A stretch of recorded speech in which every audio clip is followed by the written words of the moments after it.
Good morning to all our presenters and participants from across geographies. I welcome you to this technical session on gateways to behavior change.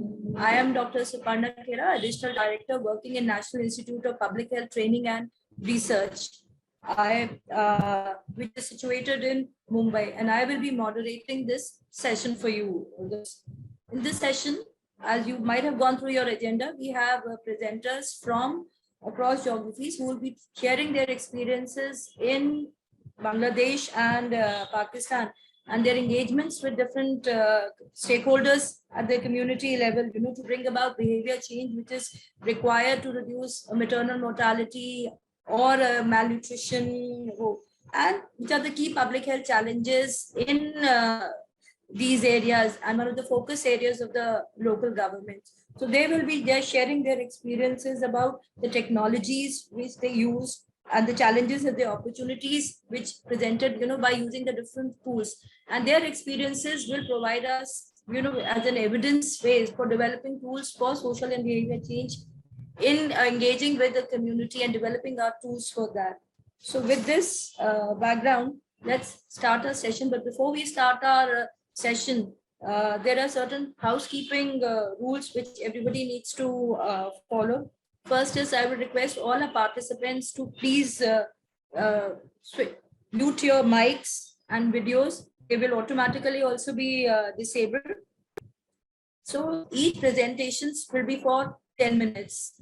And during the presentations, if you have any questions and all, I request you to put it in the chat box or question and answer box. Once we are through with all the presentations, then we will be taking up your question answers, which are there in the chat box or in the question and answer Q&A box. Each presentation will be for 10 minutes. And once the presentations are done, we will have around 10 minutes or so for the question answer sessions and your queries or the discussions forward. So by this technical sessions, the theme, we will be touching upon the theme future forward, which our presenters will be, sharing their experiences in the different geographies. So let's start with our first presentations, which is on antenatal care as a gateway behavior to increase birth at health facilities, opportunity for SBCC programs.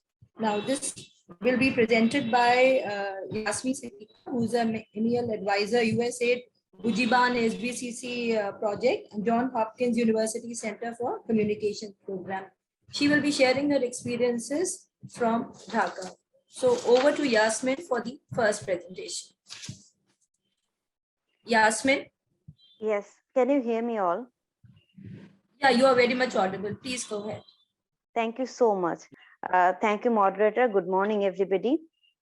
I'll take you through the presentation we have prepared here based on a baseline survey for one of our USAID Ujjiban SBCC project. So title says it all: antenatal care as a gateway behavior to increase birth at a health facility and the opportunity for SBCC program. Next slide, please. So I'll take you through very briefly about the project we are having here. It is a Ujjiban Social and Behavior Change Communication Project. We work on 4 thematic areas, which are maternal health, child and adolescent health, and family planning, tuberculosis, and nutrition. And research is in the nexus of the 3 spheres that we are working here as transmedia. We work on communication materials and disseminate through different media channels, including radio, television. We have community mobilization activities through our NGO partners. We also have capacity and system strengthening, which are actually with the government at the national level, so that we can have all the advocacy activities over there. Next, please. Before I go to the details, as I said, we will talk about the antenatal care as a gateway behavior based on the data that we collected through a baseline survey. We conducted the data collection in 2019, and it was with the married women, currently married women aged 15 to 49 years with at least 1 child less than 5 years, or who are nulliparous, and also with their husbands. And we also collected data from adolescent boys and girls through both quantitative survey and qualitative survey. For this presentation, we will only talk about the adolescent, only talk about the currently married women and their experiences. And based on the data, the way we have come to the conclusion of gateway behavior. Next, please. So before I go to the specific data, let's talk about the trend in national level antenatal care by women. As you can see here, there is a trend, increasing trend of antenatal care checkup, visit of antenatal care by the women, by the pregnant women, currently married pregnant women in Bangladesh. Like the percentage of women in 2004 was 51, which has gone up to 82% in 2018, who are like who have taken at least one antenatal care from a medically trained provider, and the and the trend of at least four antenatal care visit by the pregnant women has also increased from 2004 to 2018 from 70% to 47%. However, this data is not telling us about the time of antenatal care initiation, like at which month of pregnancy they have started taking the antenatal care, and at least 4 antenatal care, but at best how many antenatal care they have taken. So this has definitely necessitated us to understand when the antenatal care visit has started and what are the influencing factors for completion of at least 4 antenatal care to ensure safe delivery and safe motherhood. Next, please. So I will only talk about 1 or 2 points from here. We have collected the data from in October, November 2019, and this was a systematic random sampling survey. And we have collected data from 2 administrative divisions from Sylhet and Chattogram, which are actually our project area. Next, please. So here we will talk about the women who on an average are 26.4 years of age, and they're mainly housewives. So they have to depend on a lot of on their husband regarding financial issues, regarding decision making. As we can also see that for women, the left side graph is for women, the level of education. We can see that less than half of the women have completed the secondary level of education. So lack of education, lack of financial control, and which like results in lack of decision making for the women. So that definitely has to depend on others to either to take this decision or to practice or to behave in a healthy manner. Next, please.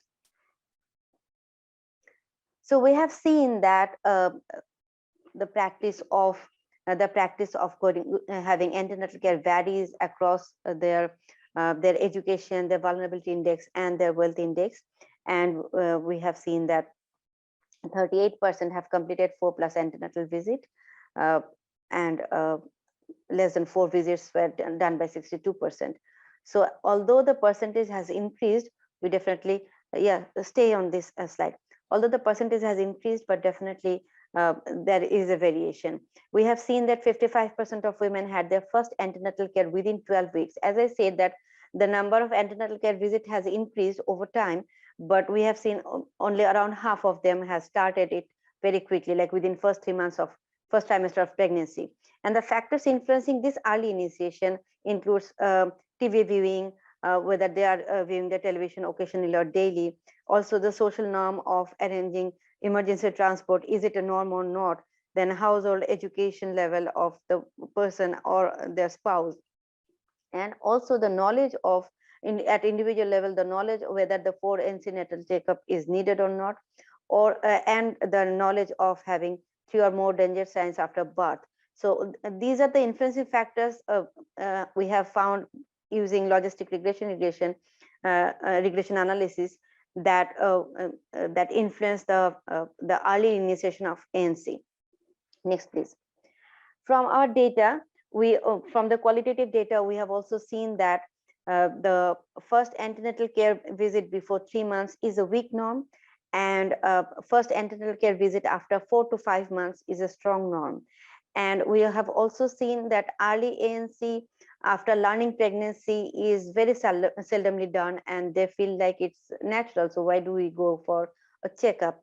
And women believe strongly that ANC is only needed when they are feeling unwell or when they're facing any problem. So now, when actually we have seen that when women have started showing up their tummy, they feel like, yeah, now it's time to know whether the baby is okay, or if they have any difficulty, any kind of, which may be normal, but they feel like all these are a symptom of uh, pregnancy and difficulty and maybe physical sickness. So they need to now go for a checkup. Otherwise, pregnancy is a normal thing. So why do we have to do a checkup? So we have seen it is a very weak norm of first antenatal care visit before 3 months. Next, please. So in using our data, we have got influencing factors for all these indicators, like early ANC visit within 12 months of pregnancy, 4+ ANC visits, and hospital delivery, and a first PNC checkup or use of chlorhexidine, which are related to our program. So these are the behaviors that we have brought. But we also have seen that for all these behaviors, we have a common influencing factor, like social norm, like gender norm, and for all the behaviors later on are significantly related to the early initiation of antenatal care. So those who have started antenatal care early, they are more likely to complete 4+ antenatal care because they have started early. So they get the information about the benefit of antenatal care, about benefit of completion of 4+ antenatal care, and about the benefit of hospital delivery. So they are more likely to have a hospital delivery. Then they are more likely to have first PNC checkup within a week time, or within the desired time for both the mother and the child. And also some other behaviors. One of those are chlorhexidine use, and there are other behaviors also. So that's why we feel that antenatal care is a gateway behavior, which will definitely lead to the other behaviors. So we can conclude that early initiation of antenatal care was identified as a gateway behavior for completion of required number of ANC, high likelihood of birth preparedness, and hospital delivery. Thus, SBCC program should promote social norms around the early initiation of ANC to ensure safe maternal and child health. Thank you.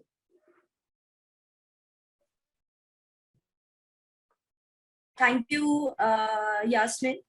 Like, as she mentioned, like in her scenario, in her setup, women with lack of financial power, lack of education, so they have very little things in decision making, and tackling the social norms, like at the early period, at the start for the early ANC checkup, it results in a more greater care, and a more comprehensive care, where she has a greater women benefit from change. So that is the point which needs to be targeted, and targeting the changing of this, aligning the social norms in as per our scientific knowledge, and stressing upon early pregnancy care. That needs to be focused and talked about. So thank you, Yasmin. Our next participant is Sabina. Hi. Sabina. Hi, Sabina. We were trying to locate you, and so we thought that you will not be able to log in, so we'll take in the next. But since you have logged in, we'll take in as your next participant. So Sabina Shahnaz, she's our next presenter. She'll be talking about the vicious cycle of malnutrition among under 5 children in Bangladesh, using local food models as a gateway to health and information. Now, Sabina is a research officer with the Johns Hopkins University of Communication Center, Dhaka. So over to you, Sabina, for your presentation. Yeah, is that Suparna? Yeah, hi, I'm Suparna. Can I use my slightly modified slide from my end? Can I screen share? You want to screen share? The team, is it okay if she screen shares? Then Ishita, is it okay if she screen shares? Sabine. Sorry, just sorry. I can't hear you. SBCC Conversation Center, they are screen sharing. So if you want to screen share because you did not let us know, let me put it, let me ask as to what they say. That's okay. If they want It's to. okay. Yeah, she can screen share. I'll just allow her to screen share. Yeah, because I modified the presentation a little bit. That's why. No problem, Sabina. You can have your screen share. Okay. Yeah. Thank you. Did you get my audio or should I present? Yeah, you are very much audible. You're very much audible. I have submitted a recording as well. But you'll be live sharing, no? Okay, that's okay, fine. Okay, thank you. You can screen share. You can screen share. You have been you've been given screen share rights. Okay, yeah. Give me a moment.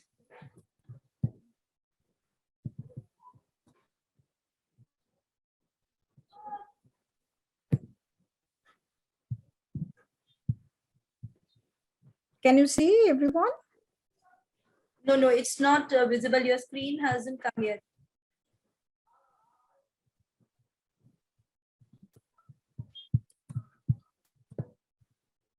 But I shared. You can now, yeah, yes, now your screen is visible. You can start your presentation. Yeah, thank you. Please go ahead. Please go ahead. Yeah, thank you. Give me a moment. All the presenters have 10 minutes time, and we don't have a chat. We don't have a Q&A box. So you have to put your questions in the chat box itself. So previous presentations questions and her presentations, if you have any queries, if you have any questions, just put it on the chat box. I'll request Sabina, can you please start, because we have one more presenter and we have a time limit to follow. Yeah. Hi, good morning, everyone. Welcome today. We would like to talk about the vicious cycle of malnutrition among under 5 children in Bangladesh. We would also discuss on using the local food models as a gateway to health and nutrition.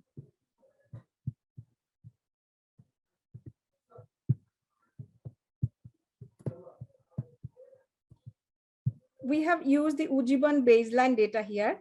In this slide, we try to give a very short description of Ujjiban work in Bangladesh. Maybe you saw this slide when Yasmin presented. As you can see, nutrition is one of the 4 thematic areas that Ujjiban has been working on.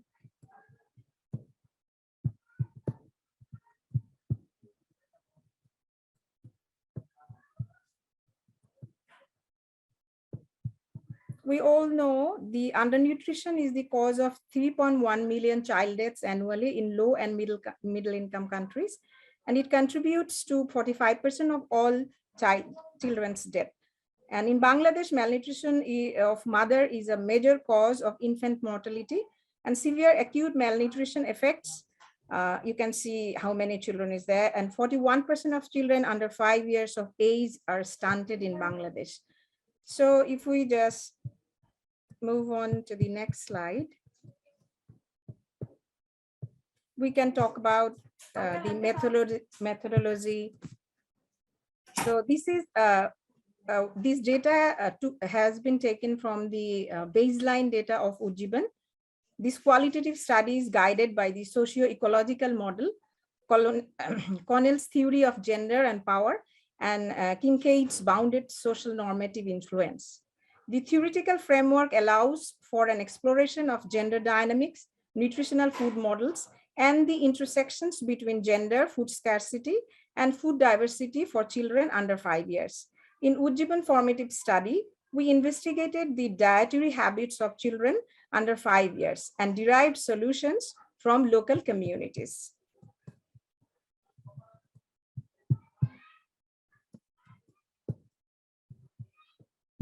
Our sampling was like purposive and convenient, and for the analysis, we transcribed the Bangla audio tapes into Bangla written form, and then they translated into English, and then we coded with deduce, and then we under the different themes. Here we explored, Here we explored food consumption, feeding pattern, frequency and amount of food, feeding pattern, and care seeking for children under 5. And for mothers, we explored health condition in pregnancy, problems during pregnancy, delivery, and complication. And for both the children and mother, we explored how the care seeking pattern was. In this study, we did 36 semi-structured interview. Pardon me. Yeah. In this study, we have done 36 semi-structured interview, 18 FZDs, 33 KIIs, and 18 case studies. And among these 18 case studies, there were 6 case studies focused on nutrition, 3 case studies of undernourished children, and 3 case studies of healthy children. As you all know, we have used the socio-ecological model to see things. Here you can see the,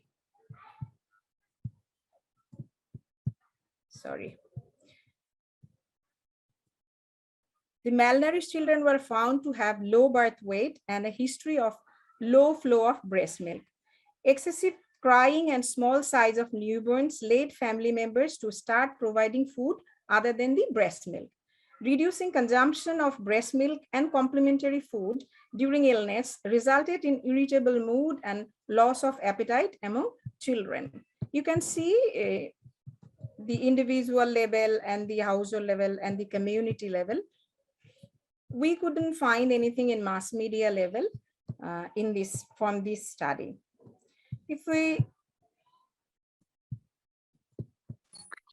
look into the next slide, it was observed that a malnourished child consumed less protein and dairy and ate less frequently compared to healthy children. Both healthy and malnourished children had low flow of low food diversity, and undernutrition was perpetuated by a local belief that emphasizing the need to reduce food for children recovering from illness, especially diarrhea and other bowel problems.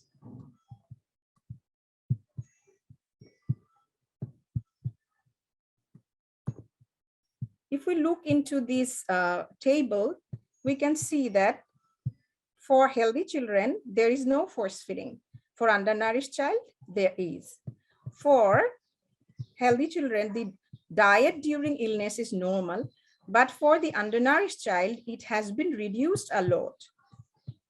And if we look at the pattern of finishing meals or snacks, we can see the healthy children, most of the time they finishes their meals and snacks entirely, and undernourished children doesn't do that. If we go like it's full portion or not, so healthy children is yes, and the undernourished children, they usually takes 1 or 2 bites. And for health condition, if we look into the health condition of healthy and undernourished children, healthy children are like happy, smiling face and healthy most of the time. And undernourished children is like stay sick most of the time. Are you listening? Hello? Yes, we can hear you. Okay, thank you. Here you can see the vicious cycle of malnutrition. So it starts with a low flow of breast milk just after the birth and early initiation of baby food or any other food except the breast milk. And then it comes like these babies are frequently falls ill. And then there are, in our interview, we saw that there are many cases of hospitalization who faced low flow of breast milk and early initiation of baby food is there. So falling in frequent illness and after hospitalization, they frequently lost their appetite and their consumptions was very little. And there comes the social norms of cutting food just after the illness episode.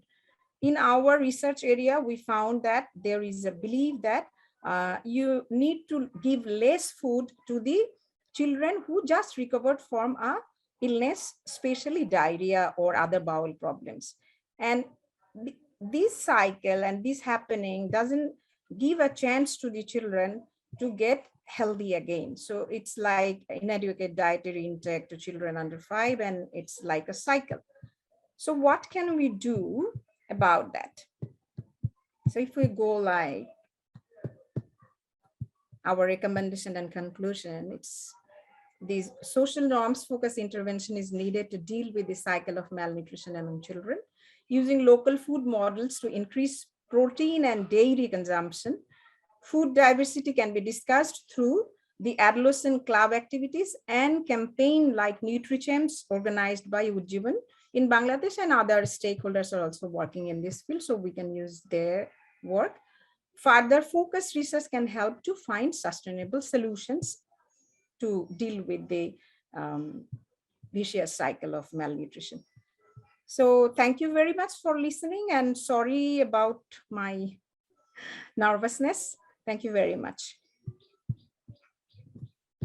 And good morning, afternoon, or evening, depending on where you are in the world right now. My name is Sacha St-Onge Ahmad, and I'm a 4th-year doctoral student in public health at the University of Maryland, College Park in the United States. Is that working better for everyone? Yeah, it is better. We are far better audible now. I think you can go ahead. Okay, wonderful. I'll just play this then. I'll be presenting our project called Super Abu, or Super Dad in English, and specifically the findings we share in our abstract about our pilot of Super Abu, which is an interactive voice response service, or IVR, for delivering maternal health information to expectant fathers in Pakistan. The problems that we're aiming to address in this work are the high levels of maternal morbidity and mortality across Pakistan, where we see worse outcomes in rural compared to urban areas. The maternal mortality ratio is 178 per 100,000 live births in Pakistan, and as you can see, that's several times more than in Norway, where it's the lowest in the world. We know that most of these deaths are preventable with existing health services or interventions that can be delivered in existing health structures if done so in a timely manner, but coverage of these services is low. We also know that one of the determinants of accessing maternal health care is women's decision-making power. So women who are knowledgeable or aware of the care that they should be receiving during pregnancy and childbirth, but have low levels of autonomy or decision-making power, still receive low levels of care. Men, on the other hand, have relatively high levels of decision-making power overall. And we know that paternal involvement in maternal health can help drive down high morbidity and mortality rates, but cultural barriers in Pakistan make it difficult for men to do this. In most healthcare settings, for example, men are not welcome to attend prenatal visits, deliveries, or ever interact with gynecologists or obstetricians, limiting their access to information about care expectant mothers should receive. So we developed a solution that leverages high cell phone ownership in Pakistan to connect healthcare providers to expectant fathers over an IVR, otherwise known as a hotline, to facilitate information sharing. There are two main features of this hotline, a question and answer and a story sharing feature. I'll cover both in detail, but I do want to mention here first that the service can be accessed by feature phones as well as smartphones, and users need only a basic level of numeracy and not literacy to use it. So in the Q&A portion, a user of Super Abu will call and choose to record a question after navigating through some of the menu options. Once the recording is finished, the interaction ends, the user hangs up, and a moderator receives this question on a dashboard that we made, a web-based dashboard, and the moderator will approve the question if the guidelines are met, send that question to a doctor over a mobile app that we created.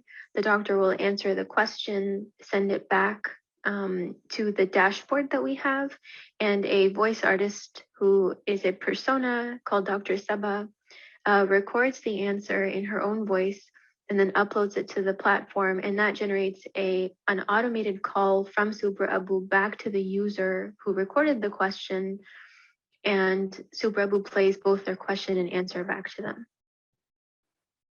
In the story sharing feature, a user calls Super Abu and records a story about maternal and/or child health. It could be about an experience that they've had or a story that they've heard.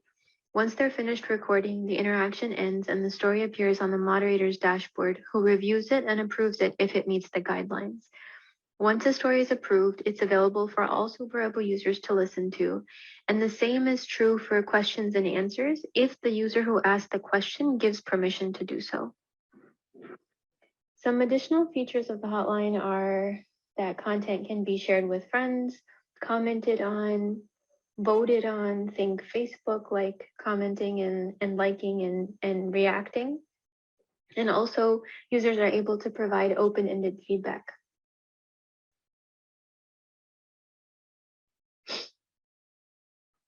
Our pilot ran for 71 days starting December 31st, 2017, and the service amassed approximately 21,000 users who made nearly twice as many calls and recorded 6,700 questions and 1,100 stories. Detailed results are published elsewhere, but here I'll share some of the findings. We advertised the service through 9 different channels, and we found that targeted robocalls, so automated calls to a list of phone numbers that were likely to be owned by men, resulted in a high number of people using the service once, but audio banner ads on pre-existing entertainment-based IVRs resulted in high engagement, so more clicks per user, and high retention, as in users returned to use the hotline more over time. The high volume of calls and other stats I mentioned earlier demonstrate that there is a high demand for maternal health information amongst men. An analysis of the open-ended feedback that users provided suggests that overall, there is high approval or acceptability of the service as well. We found that it was very important to develop and continuously update guidelines on the content that should and should not be approved for public or private consumption by the moderators. Some users shared misinformation in the story section, and since this was not intended as questions for doctors to respond to, we had to implement methods to remove them, those pieces of misinformation, or make clear to users that this was not endorsed by the service or its doctors' affiliates, all while maintaining users' right to free speech. So we find that IVRs have the potential to collect data on the informational needs of marginalized populations about culturally sensitive topics, and to deliver personalized information to hard-to-reach populations with low-tech access. As I mentioned earlier, users only needed to have some basic numeracy and a feature phone to be able to access this hotline. Unfortunately, with the way that we advertised the hotline, so it was just to anyone who saw any type of ad, they could pick up the phone and use the service. We were not able to collect any information about our users. So we don't know what their characteristics are, and then we weren't able to measure any of the health impacts that the hotline may have had on users. However, we're currently working on evaluating the health impacts of this intervention or of this service in a randomized control trial in a rural district in Pakistan. And finally, I'd just like to acknowledge my co-authors, Mustafa Naseem, Sean Randhawa, Muhammad Bilal Salim, and Dr. Ali Raza, and our funder, the UNICEF Innovation Fund, and Information Technology University in Lahore, Pakistan, for its institutional support. Thank you so much. Thank you, Sacha, for a very nice presentation.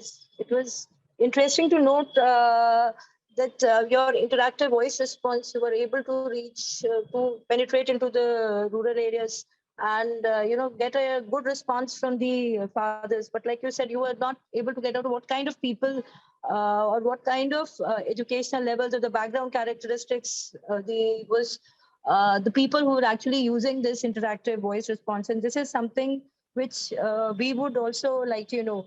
There is now been open to a set of questions to all our 3 presenters. So I would request all our presenters to be there and take on the questions live. I will be reading the questions which has been asked by our audience to the different presenters. So first, I'll take the question which is asked to Yasmin. Yasmin, it is asked from Archana. Can you please elaborate on the tools you use for your research methodology? Yeah, hi, thank you.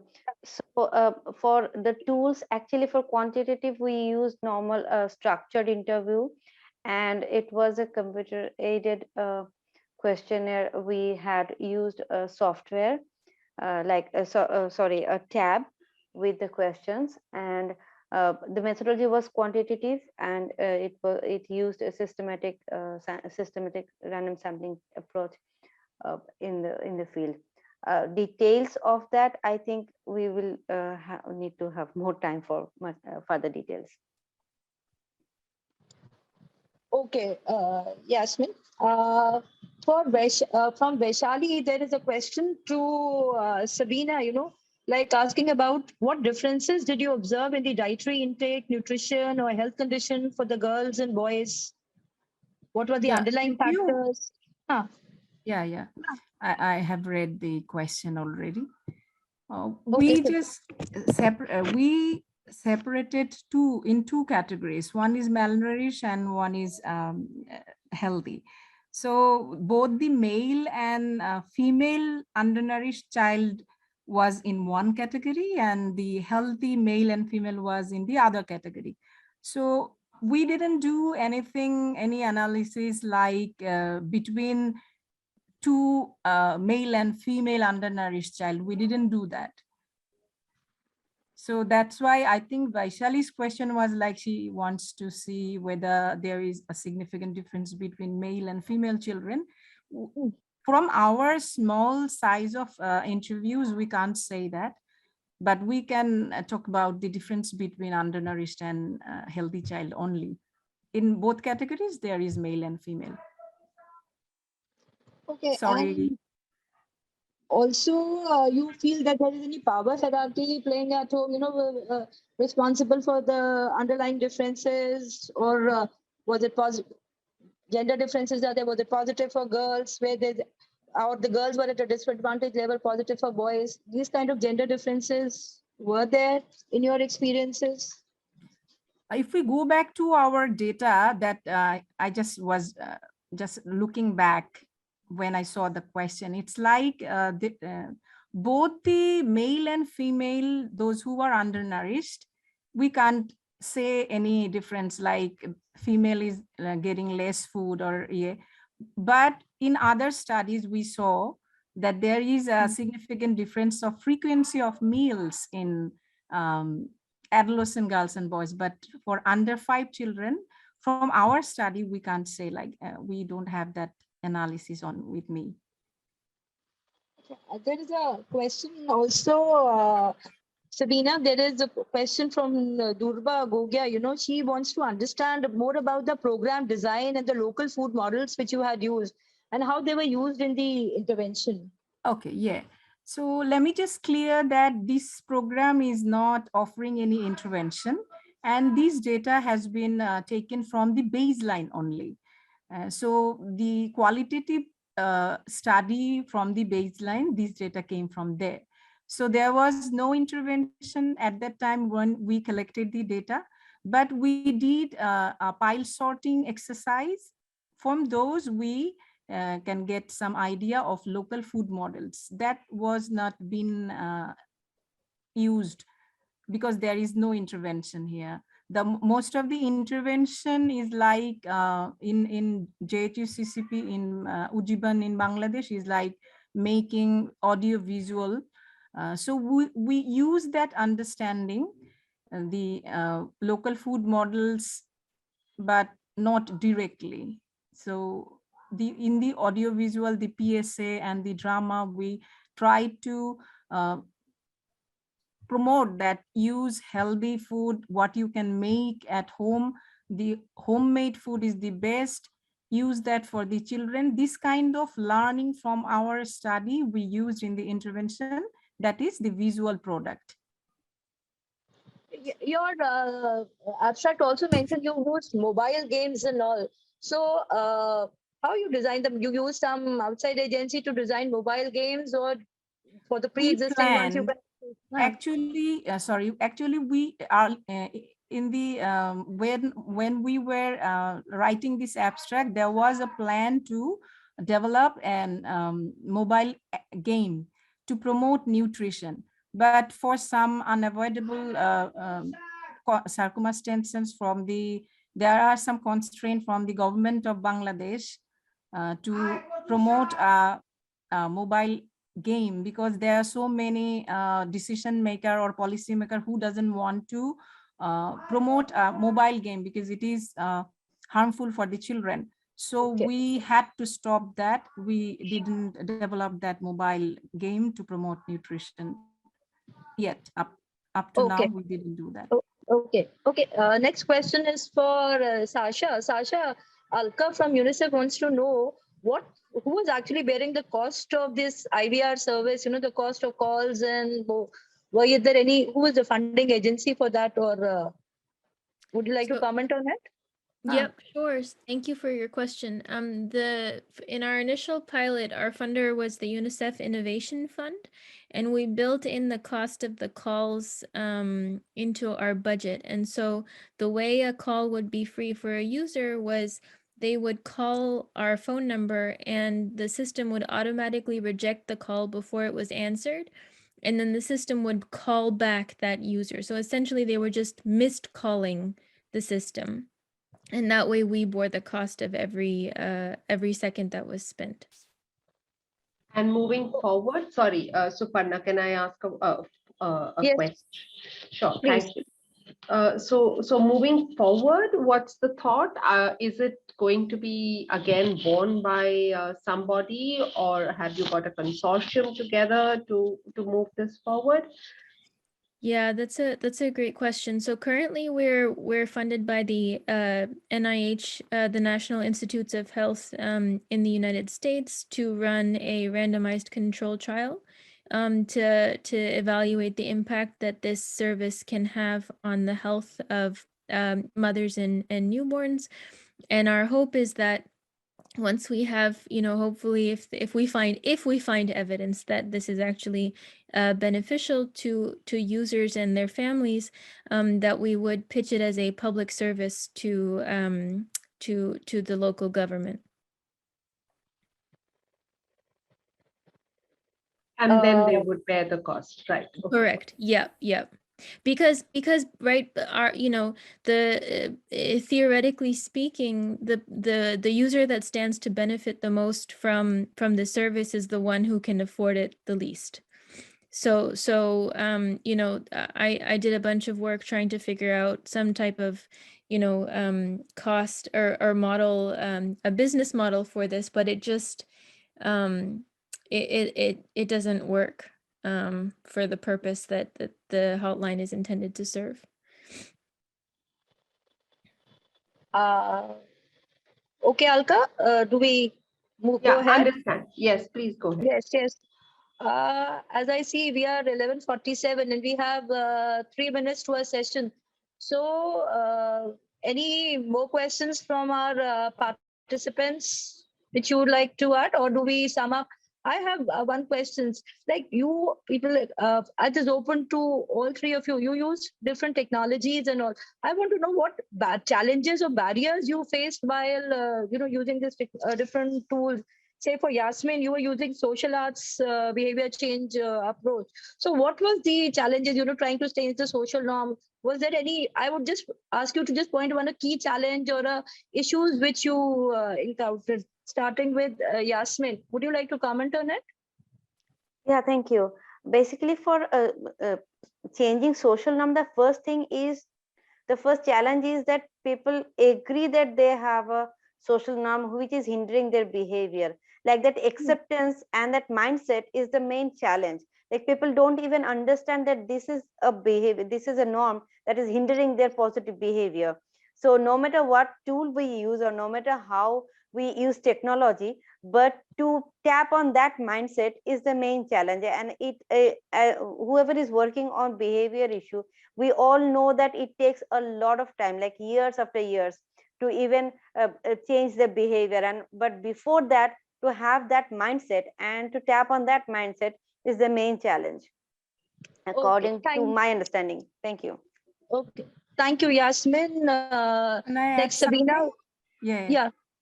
So since we are like using the audio-visual material to improve the behavior, to change the norms.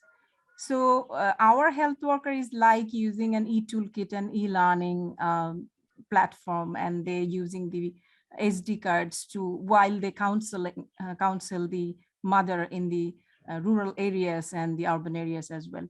So the main challenge here, while they are using the technology, they are like having difficulties in competency of using devices, competency of using online things, or the how to go one page to another. So it's like the training is like not adequate. And for COVID, it's like for more than 2 years, there was no in-person training. It's like online training. Then again, they face challenges. So if you cannot learn, then how can you perform? So the competency of using device and the online things, that is a big challenge for the health workers in Bangladesh currently. So working in the SBCC area. Okay, thank you, Sabina. Sacha, would you like to say your challenge, what you face while using that interactive voice response? Like they found technology as one of the key hurdles. What was your experience? I think I mentioned, some of our limitations in the presentation with respect to, not being able to collect data on our participants. So we don't really know the background characteristics of our users. We don't know who's benefiting potentially from the hotline. We have in our next iteration with the NIH funding built in a screener questionnaire. But that's likely to push people off the hotline because that itself would be a barrier to accessing the information. So I think that would be our biggest challenge, is understanding who our population is outside the context of a randomized control trial where we're recruiting participants based on our own eligibility criteria. Thank you, Sacha. So with this, we come to end of this session on gateway to behavior change. We had 3 excellent presentations from across geographies where they share their experiences. So the key messages to take from all these 3 sessions is there is an urgent need to redefine our social norm, which are in sync with the scientific evidence at the micro levels, whether it is in terms of behavior change towards the local foods adaptations, about the feeding habits, or whether it is regarding the antenatal care. And the most effective and sustainable way is to go about through this SBCC programs. And the SBCC programs, they need to engage with the community, with the stakeholders at different levels, and develop innovative tools, whether it is technology-based or whether it is, traditionally based on the folk media or social media-oriented or the social arts based, that needs to be incorporated to engage with the community effectively. So with these 3 presentations, what has come forth is it is providing the evidence for our policymakers for how to go about, what tools are effective, what challenges are there with service tool. So that's an interesting insight to it, and it provides a good way to future forward. So I thank all our presentations, all our participants for joining us for this technical sessions. In the chat box, link is provided for session, which are ongoing sessions, session 3 and session 4. You are requested to join into this session. So thank you all for joining us. Hope you found the sessions interesting and fruitful. Thank you very much. Alka, would you like to say something? No, thank you very much. It was a very interesting session, very interesting indeed, and into the future. Thanks all. Thank you.